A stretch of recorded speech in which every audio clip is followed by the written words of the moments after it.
नमस्कार, F TV Hindi में आप सभी को सुस्वागतम। जी हाँ, आज के दौर में इसकी कल्पना भी मुश्किल है, लेकिन भारत का इस गांव में सभी लोग नंगे पांव रहता है। कोई जूते नहीं पहनता, भले ही उन्हें बाहर जाना पड़े वो नंगे पांव ही जाता है।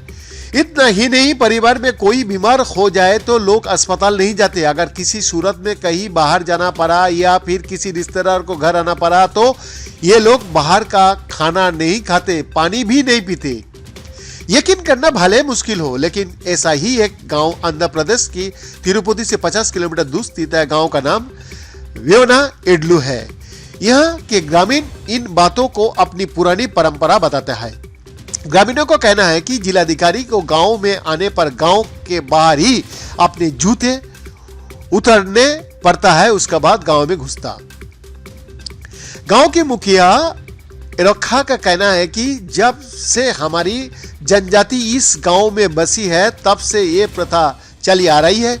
उन्होंने बीबीसी तेलुगु को बताया, जब हम बाहर जाता है तो नहाने के बाद ही घर में प्रवेश करता हूं और फिर खाना खाता हूं। मैं कई बार गांव से बाहर भी गया हूं। एक बार मुझे कचहरी के काम से 5 दिन के लिए गांव से बाहर रहना पड़ा। मैं जहां ठहरा था वहां का भोजन को हाथ तक नहीं लगाया। इरवा बताता है कि मैं 47 साल से कोर्ट का काम से बाहर जा रहा हूं, लेकिन मैंने कभी बाहर का पानी भी नहीं पिया। मैं घर से पानी लेकर चलता हूं और वो पानी ही पीता हूं। बाहर का पानी का ना पीने के सवाल में वो बहुत कुछ बताया। हम बोला क्या, हम बाहर का खाना भी नहीं खाता, बाहर का पानी भी नहीं पीता। वेवनाइडलू गांव आंध्र प्रदेश की तिरुपति जिला के पाकला मंडल की एक गांव है। इसमें 80 लोगों की आबादी वाले 25 घर है। इस गांव में कुल 52 मतदाता है। इनमें से कुछ ने ही स्नातक की पढ़ाई पूरी की है। यहाँ का लोग ज्यादा पढ़े लिखे नहीं है और कृषि पर निर्भर है। वैसे ये दिलचस्प है कि इस गांव के लोगों से मिलने आने वाली उनके रिश्तेदारों को भी रीति रिवाजों को पालन करना पड़ता है। गांव आए एक रिश्तेदार महेश ने बताया कि इसी गांव में उनकी बहन की शादी हुई है। महेश ने बताया, इस गांव के सभी लोगों मेरे रिश्तेदार लगता है। हम जब भी गांव में आते हैं तो रीति रिवाजों को पालन करता है। जब हम अपने गांव में होता है तो अपने रीति रिवाज का पालन करता हूं।